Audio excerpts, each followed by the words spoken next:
Então, galera, uma resenha aqui sobre como eu vejo essa prisão do Crivella. Existem coisas que muitas vezes passam despercebido. A minha percepção é a seguinte: primeiramente, o Crivella, ele fez algumas denúncias e ele, como engenheiro, ele catalogou, né, as denúncias do superfaturamento do Eduardo Paes nas questões do BRT.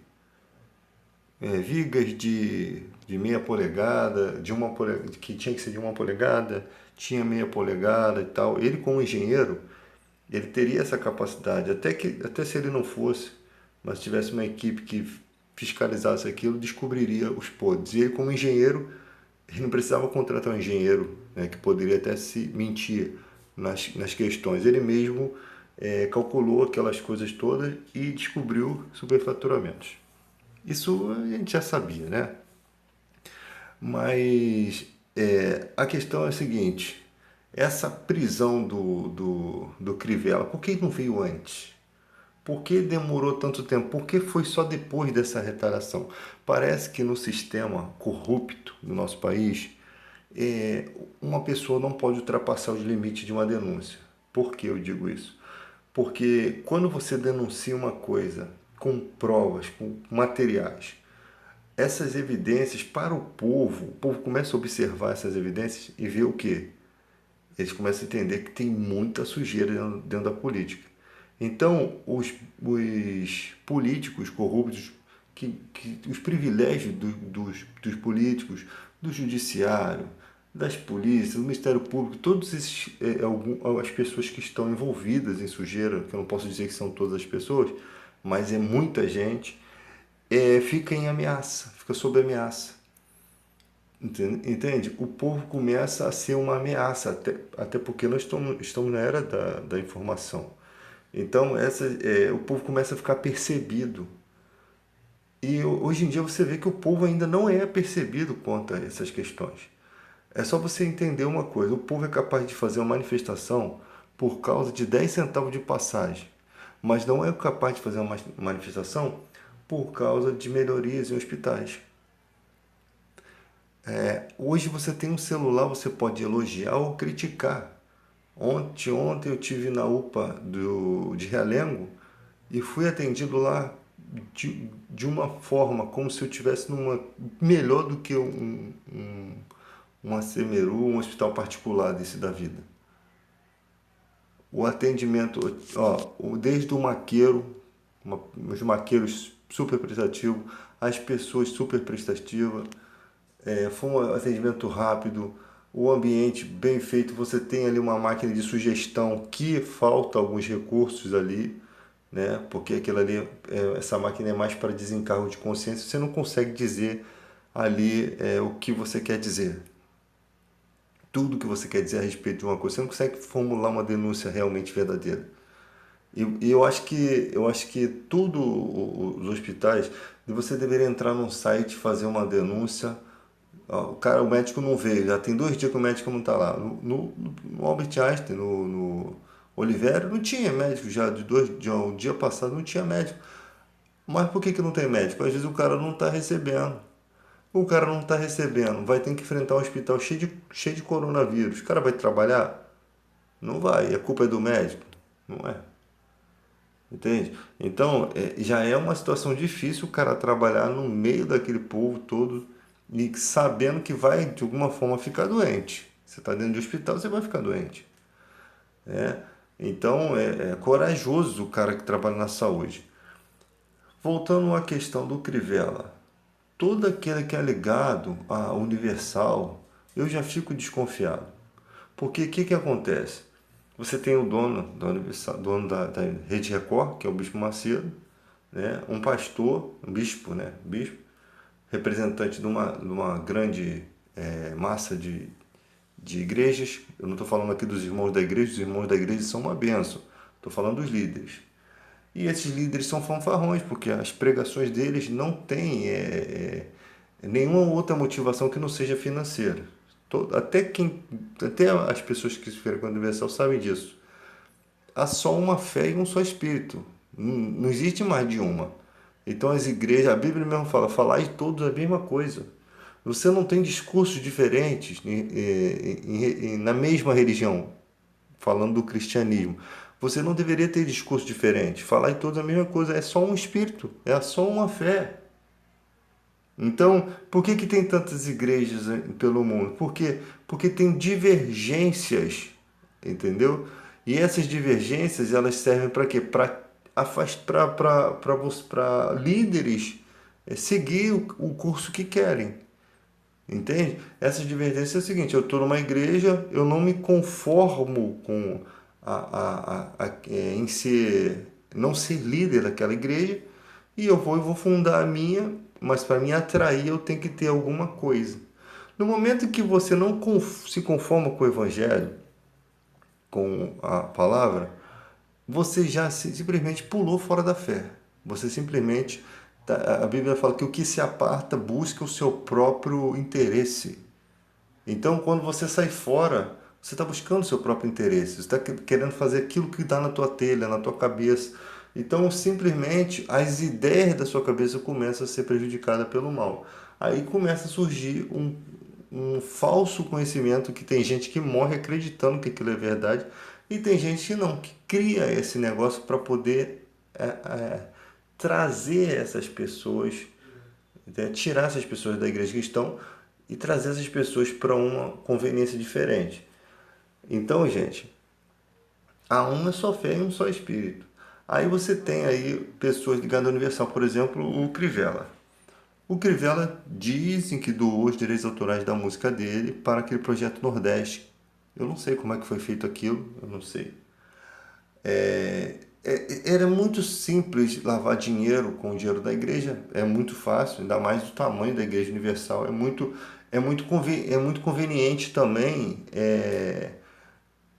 uma pessoa que vai te acusar de algo colocar isso como é o pensamento de qualquer pessoa. Por exemplo, se você é o Crivella, você está ligado a uma das maiores igrejas do mundo, né? Está ligado a uma das maiores igrejas do mundo, se não é a maior. É lógico, é óbvio que você dizer que o cara está lavando dinheiro dessa igreja vai fazer com que as pessoas acreditem nisso. É uma ideia óbvia, óbvia. Só que você não pode aceitar isso sem prova. Você não pode aceitar isso. Você tem que ver o seguinte: você tem um cara que foi um prefeito, um mau prefeito, um prefeito que não teve uma gestão boa, que a gente não sabe que rombo o Eduardo Paes deixou para ele. Mas o Crivella fez coisas boas, comprou maquinários para a saúde. Isso daí eu nunca vi, mas é o que ele diz, né? Mas eu acho que ele não ia mentir até esse ponto. Mas comprou maquinários para a saúde. Ele não fez megas construções como o Eduardo Paes, porque hoje em dia, para se promover, você faz megas construções. Mas quando você faz megas construções, como várias UPAs, quem vai sustentar isso é o próximo prefeito. O dinheiro vai para. Então, tipo assim, o crédito fica para o Eduardo Paes. Quem criou o Eduardo Paes? Mas quem está sustentando já não importa, sabe? Porque a saúde está precária. E por mais que você bota dinheiro, tem gente dentro da saúde roubando esse dinheiro também. Então fica difícil, né? Então o cara fica naquela coisa: ou eu sustento as UPAs e as coisas, ou eu faço outras novas. Imagina, você tem um monte de UPAs sem atendimento, sem nada, sem remédio, sem nada. Mas não, me parece que na questão dessa gestão, algumas coisas foram boas. Eu acho que os hospitais de emergências que levavam muito dinheiro, esses ficaram sem nada, com pouca coisa. Mas eu não dá para você chegar e ter uma opinião é, real, porque a gente não está nos hospitais todos os dias vendo isso. A gente vai nos hospitais uma vez ou outra, né? A não ser quem está constantemente no hospital, mas aí fica à mercê da opinião dos outros. A gente tem que partir da nossa ideia, do nosso pensamento, aquilo que a gente vivenciou. Então, como a gente não anda em hospital, não tem como saber o que aconteceu com a saúde. Não tem. Você não tem como saber se o Crivella realmente foi bom gestor na área da saúde ou não foi, né?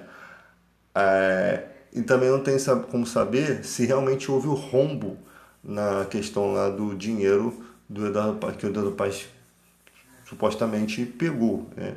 Eu acho que o cara que superfatura estações de BRT, consequentemente, ele não poderia entregar uma gestão ruim, a não ser que o Tribunal de Contas da Prefeitura estivesse corrupto junto com ele. Porque quem vai calcular os gastos e assim que você entrega o seu mandato é esse tribunal. Então, se tem alguém corrupto, não é só o prefeito. E se você consegue corromper o Tribunal de Contas todinho da prefeitura, né? Isso eles autenticam que as suas contas foram colocadas lá corretamente. Então esses caras estão sendo protegidos por um sistema muito maior, porque o deles vai ficar na reta, entende? Então, se eles conseguem passar isso e vem uma próxima eleição a prefeito, o Eduardo Paes consegue se candidatar e vencer, é porque tem muita corrupção escondida ainda. E se você tem realmente de fato essa corrupção, o que que te leva a crer que não se pode armar um esquema para ferrar o Crivella, que tentou de alguma forma trazer à tona, à luz essas informações? Então, para você ver, eu não estou defendendo o Crivella aqui não, mas só para a gente pensar nas coisas. O Crivella tá ligado ao Universal é complicado, porque realmente logo se pensa que vai lavar dinheiro. Vindo dos charlatões da fé, é o que se raciocina e é o óbvio. O que pode acontecer? Pode sim estar lavando dinheiro, né? Aquela conversa toda de ficha limpa e tudo, tal, mas pode ser que o cara realmente seja ficha limpa por não haver necessidade dessa grana, né? Eu não acho que o cara ia bater de frente com o sistema. Eu acho que você não bate de frente com o sistema porque você quer ajudar o povo. Eu acho que isso ainda não chegamos nesse ponto, até porque qualquer que fizer isso vai estar arriscando a vida dele. Ele tem que ter ele tem que ter muito empresário, muita gente protegendo ele. Não tem como você sozinho bater de frente com o sistema. O cara que bate. Eu vou dar uma ideia para vocês. Se o Ciro Gomes tivesse 40% de aprovação dos seus eleitores, ele estaria morto. Ele é morto. Você pode ver que o sistema do nosso país sempre faz com que os ruins se candidatem. Você não consegue ter bons candidatos para escolher. Você lembra, para senador, nós tínhamos Romário, nós tínhamos pessoas, outros caras que nunca que eu iria colocar como senador da República. Um cargo tão importante, né? Só porque o cara foi um jogador, não ia colocar. Você na disputa para prefeito, você tem Crivella e Eduardo Paes. Eu votei na Marta Rocha. Então, você tinha candidatos de peso, porque os partidos dos caras são grandes. Então, você já sabe que os outros partidos não tem chance, porque eles já estudam mais ou menos a ideia do povo. Em quem você votaria? Esse negócio de pesquisa, ela acontece antes das eleições. Ou seja, se todo mundo tivesse votando em Marta Rocha, filho, eu ia passar o cerol nela. Entende? A pesquisa é feita antes, então já se sabe mais ou menos o que o povo pensa.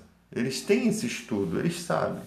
Entende? Tipo, o Ciro Gomes vem falando um monte de verdades. Aí você olha qual é a popularidade desse cara, 12%. Bate de frente com esse cara não, deixa esse cara falar. Vai ficar falando a verdade, como o Enéas falava a verdade, e o povo não está ouvindo. Porque se o povo ouvisse, o cara não tinha só 12%. Entende? Mas quando o povo começa a ouvir, aquela vida daquele cara já está em risco. Porque ele já começa a ferir outros interesses, né? Já começa a ver que se aquele cara que fala essas coisas entra no poder, o povo que foi com ele vai cobrar dele justiça. Vai pegar ele e vai querer fazer dele Jesus Cristo para fazer justiça. E isso no Brasil não está acontecendo, né? Então, gente, é complicado. Se eu ver hoje em dia a Rede Globo modificando algumas coisas, tipo assim, já não está mais batendo de frente na corrupção, já não está mais falando sobre o coronavírus, já não está mais. Sabe o que eu vou achar? Que simplesmente pararam de andar com uma emissora de televisão e agora reassumiram a outra. É isso que eu vou achar. Porque ninguém muda da água para o vinho assim. Ainda mais se tratando de telejornalismo. Então, gente, Muitos jornais aí só vêm falar do político de estimação deles quando todos os outros já estão falando. Quando já é caso perdido, eles são obrigados a falar, para ganhar ibope pelo menos. Não vai resolver ficar calado, vai ficar vergonhoso demais, então eles têm que maquiar. Ó, a gente vai falar de você até um certo limite. É tipo uma informação que você vai dar que todo mundo já está falando, tu não vai falar nada demais. Aí você pensa assim, caraca, a Rede Record não tem nada a ver, eles não apoiam o cara assim a esse ponto. Apoia sim. Apoia esse ponto sim, porque se você chegar num ponto de o Bispo Macedo orientar os evangélicos a votarem no Bolsonaro, ó, o candidato da igreja mudou, agora é o Bolsonaro. Eu acho que o candidato da igreja era o Serra, mas mudou, Bolsonaro. Todo mundo votou no Bolsonaro. A maioria, né? E olha a vergonha que nós estamos passando. Nós temos um pastor que batizou Bolsonaro, o pastor Everaldo, preso. Agora nós temos um pastor licenciado, Crivella, preso, sabe? O que Deus está mostrando com tudo isso aí? Que evangélicos na política, hoje, no cenário de hoje, não estão representando a fé, não. Eles estão mais sujos do que os ímpios. Eles estão juntos, eles estão unidos aos corruptos. Entende? Você vê o cara lá. Hoje em dia, gente, a pessoa começa, ela vê uma forma de ela entrar para a política. Então, se eu ver que cuidar de animais vai me ser uma coisa boa para entrar para a política, a pessoa vai pensar assim, não, pelo menos está fazendo alguma coisa boa. Pô, legal. Mas não há autenticidade nisso, sabe? O cara não está fazendo aquilo de coração. Você pode muito bem fazer de coração e entrar para a política, desde que você continue fazendo coisas boas, não tem problema algum. Mas tem gente que só trabalha nessa visão, nesse campo de visão. Eu vou te dar um exemplo, Gabriel Monteiro. Não vou falar aqui. Tem uns vídeos dele muito bacana, mas são vídeos bem pensados. É vídeo de efeito. Ou seja, eles fazem um teatro, um vídeo, né, com algumas coisas reais, para causar um efeito de quê? De admiração. É tudo bem projetado. Não é uma coisa feita por inspiração, não é uma coisa feita aleatoriamente, não. É projetado mesmo para poder enaltecer o trabalho. Eu não confio nesse tipo de trabalho. Eu não confio. Eu não confio, não leva a mal, porque por trás desse trabalho podem ter empresários envolvidos. Podem ter pessoas financiando aquilo com objetivo lá na frente. Né? Então eu não confio nesse tipo de coisa. Eu confio na espontaneidade. A pessoa que realmente defende o país porque ele é um patriota, porque ele pensa realmente que o país ele precisa de melhorar, aquela pessoa que conhece o sofrimento do povo. Tem muitos desses caras que nunca pegaram um BRT cheio, gente. O cara nunca andou de ônibus, o cara nunca viu o sofrimento do povo, nunca morou na favela, o cara não tem história. Entende? Morou na zona sul da favela. Se morou na favela, morou no Leblon, dentro da favela, na cruzada, que é dentro do Leblon ali. Então não tem história. Esses caras não têm sensibilidade. Eu sei que você não precisa morar na favela para ter sensibilidade, mas a maioria precisaria sim para ter sensibilidade. Porque você só conhece a realidade quando você vive no meio das pessoas. Você vê o sofrimento. Gente, você vê o sofrimento que é do povo brasileiro. O cara trabalha no mercado, a exploração danada, o cara trabalha em pé, em época de pandemia, o cara tá se lascando para ganhar R$ 1.300. Aí vem um cidadão e fala, mas pelo menos está empregado, é época de desemprego. Meu irmão, nós já fomos uma das 10 economias do mundo. Você tem noção do que o Brasil seria se não fosse a corrupção?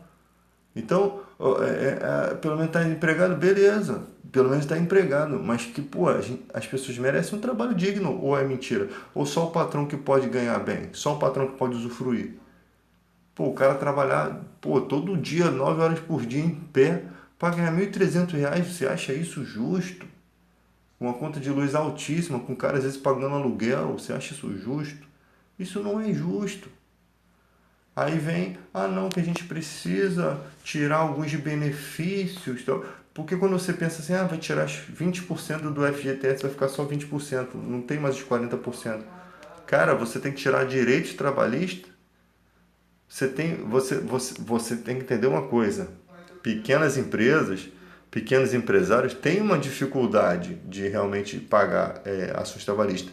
Mas multinacionais e grandes empresas como Carrefour, Presunix, esses mercadinhos aí, eles têm sim condições de sobra de pagar seus empregados. Posto de gasolina é muito dinheiro. O posto de gasolina rouba na gasolina, mistura a gasolina, ele rouba na mistura e rouba na quantidade. Todo mundo sabe. Ferra o carro dos outros, todo mundo sabe. Todo mundo sabe. Nós só estamos acostumados com a corrupção. Nós estamos acostumados, né? E não tem mais, se tornou uma coisa sem freio, né?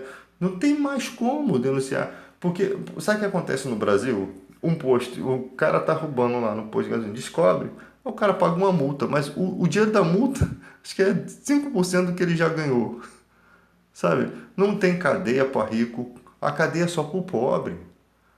O rico consegue reverter tudo quando acaba ele fazendo trabalho, e vão fazer trabalho. Vai ver que ele paga até um sósia para fazer para ele lá o trabalho comunitário. E vai ver o trabalho comunitário para o rico, as coisas é tudo tranquilo.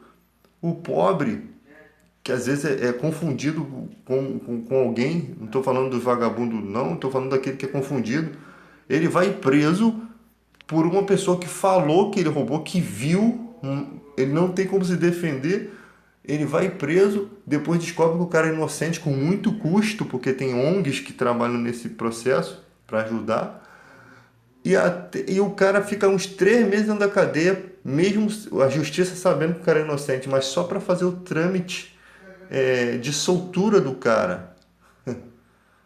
Mas o rico não, o rico é culpado, muitas vezes é culpado, atropela, nego, mata, não socorre, é culpado, paga o recurso, sai da cadeia pela porta da frente, responde em casa, depois que passou aquela matéria no jornal, ninguém sabe o destino da coisa. Ninguém sabe. Entendeu? Então o nosso país realmente é muito um antro de corrupção. Acho que é por isso que se chama zona eleitoral, porque é uma zona mesmo. Realmente a gente vai para a zona para votar. A gente vota nessas prostitutas, nessas quengas que a gente bota dentro da política. Então, gente, é complicado. Por outro lado, o povo brasileiro não sabe filtrar informações. Não sabe filtrar informações. Nós estamos na era da informação, mas a informação está sendo tudo jogado, bagunçado, bagunçado mesmo. Tem bagunçado de forma. E tem gente que só quer ver o que o cara faz de bom. E tem gente que só vê o que o cara faz de ruim. Mas se o cara faz muita coisa ruim, sabe? Você vê que uma coisinha boa que ele faz não traz admiração para ele. Não tem como trazer admiração. Porque a gente quer pessoas de valor. Pessoas que honrem as calças, né? Pessoa que fala uma coisa e você possa pelo menos confiar naquilo. Ser uma palavra que você ouve assim, pô, isso não vai passar, né? Hoje em dia tu ouve uma informação, pô, daqui a uma hora aquela informação já caiu. Eu não confio mais nessa pessoa que deu essa informação. Mas tem gente que confia. Lembra da questão lá do Bolsonaro que fala para o governo zerar a alíquota X que eu zero a alíquota Y. Ou seja, era um assunto que sem pé nem cabeça. Não teria como o governo zerar aquilo porque daria improbidade administrativa. Era uma coisa que jamais iria acontecer. É como se eu falasse assim, se você vier até minha casa com seu carro sem gasolina, dirigindo ele, eu vou até a tua casa de avião sem combustível. É como falar isso. É uma coisa que não tem como acontecer. O cara me fala uma palhaçada dessa e o povo pega aquela... Porque isso é causa e efeito, gente. Entende isso? Tem efeito não em todo mundo, mas a maioria da população que não entende o que está sendo dito tem um efeito. Então aquela pessoa pega essa informação, ah lá, tá vendo? Não fez porque não quis. Aí quando você vai apurar, né, que aquela pessoa nem se preocupa, e ela não aceita a resposta verdadeira quando você fala, a mente dela não tem condição de aceitar, quando você pega essa informação, é fajuta. Eu acho que muita gente deveria abandonar esse tipo de pessoa, porque isso é patriotismo. Patriotismo é quando você odeia quem odeia o seu país. Quando você odeia quem odeia a sua nação. Porque quem odeia a sua nação odeia aquela pessoa que está no hospital lá sofrendo. Ela está sofrendo exatamente porque muitos lá atrás não pensaram em quem votar. Votaram nessas conversas fiadas. Então, patriotismo. Quer ver? Usar máscara é patriotismo. É um ato de patriotismo.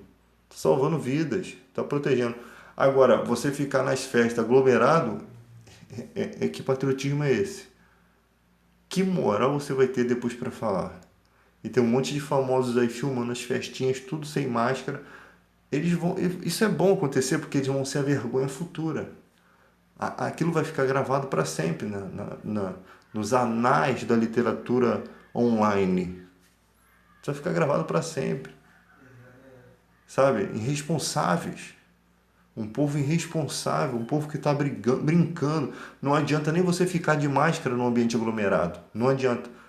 Parece também que o governo também parece que gosta disso. Não adianta você ficar de máscara aglomerado. Não adianta.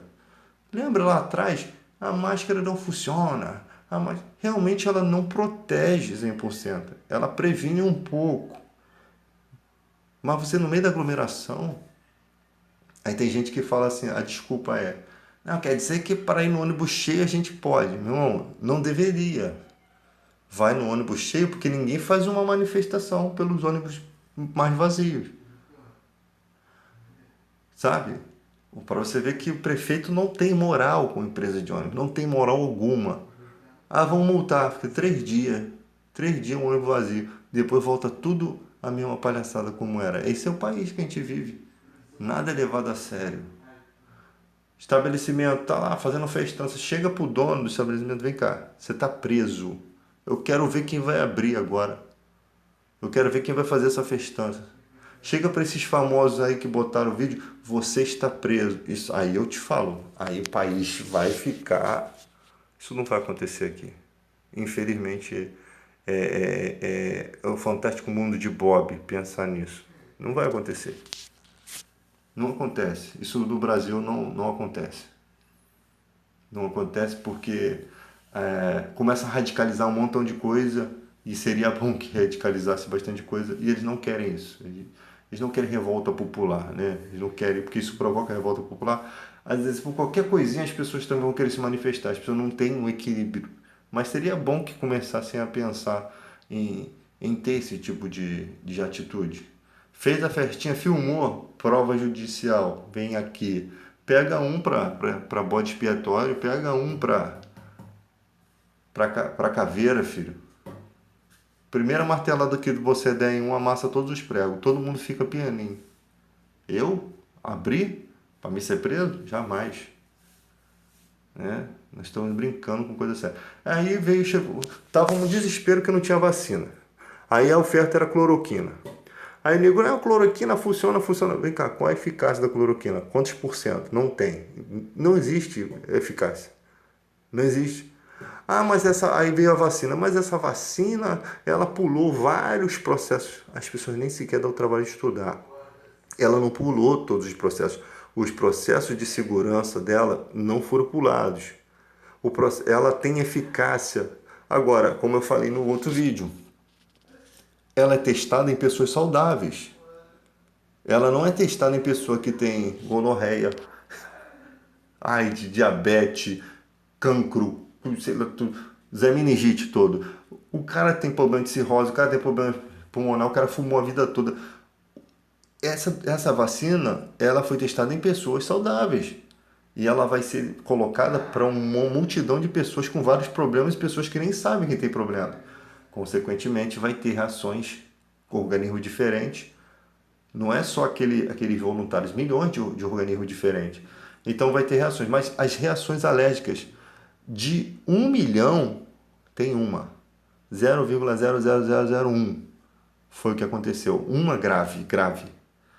E essas que foram descobertas aí, foram curadas. Ou seja, se você comparar isso com o que o vírus vem causando, fora que essas pessoas estão vacinadas, a chance dela se contaminar, né, é menor, porque a condição da vacina é 95% de proteção.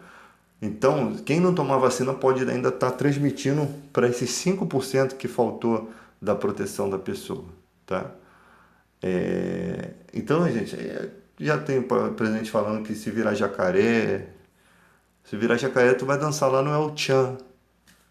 Porque, cara, é umas coisas de doido. É falar uma besteira num momento desse. A gente quer seriedade, seu presidente. Seu presidente, a gente quer. Eu não vou chamar Vossa Excelência, porque você não é minha excelência. A gente quer seriedade, a gente quer um presidente maduro, não uma criança, um lunático. A gente quer alguém maduro, tá? Não maduro da Venezuela também. A gente quer alguém maduro, mas não tão maduro assim. Ninguém aqui é petista, ninguém aqui quer Lula, ninguém quer Dilma aqui, ninguém tá. Eu, por exemplo, não. A gente quer um presidente maduro. Pô, se você tem mais 2 anos pela frente, toma ciência, filho. Já fez muita cagada, já é hora de se limpar, meu filho. É hora de tomar um banhozinho e começar daqui pra frente. A gente tem que ser capaz de perdoar, entendeu? Mas a pessoa tem que mostrar que realmente mudou, sabe? E você, se o cara caga no teu pé, né? No outro dia ele caga de novo no teu pé. O que vai acontecer no terceiro dia? Ele vai cagar no teu pé. Eu não vou ficar com o pé ali pro cara ficar cagando, filho. É o que acontece. Você vai esperar que o cara cague no seu pé. Então o cara que anda cagando, a gente espera que ele cague lá na frente de novo. Infelizmente. O cara tropeça em bosta. Não tem maturidade. Nós já fomos a 10ª economia do mundo. Não tínhamos que ter A gente vê os discursos de outro país, né? Tem um país aí que eu não sei qual é, que eu não entendo muito bem. Eles discursam, tem um livro que parece que é ouro aquilo, com a mão naquele livro ali, discursam numa bancada, e eu vou te falar, o discurso não sai da linha não, filho. Começa a exaltar torturador ali, você vê onde separa. Começa a falar de história do país ali e falar que o vilão é mocinho, para você ver onde que você vai levar o chute se não é no ganha-pão aí, na merreca. Então, gente, esse país é complicado demais. Mas isso daqui é um vídeo que eu faço de alerta, para você ficar mais apercebido.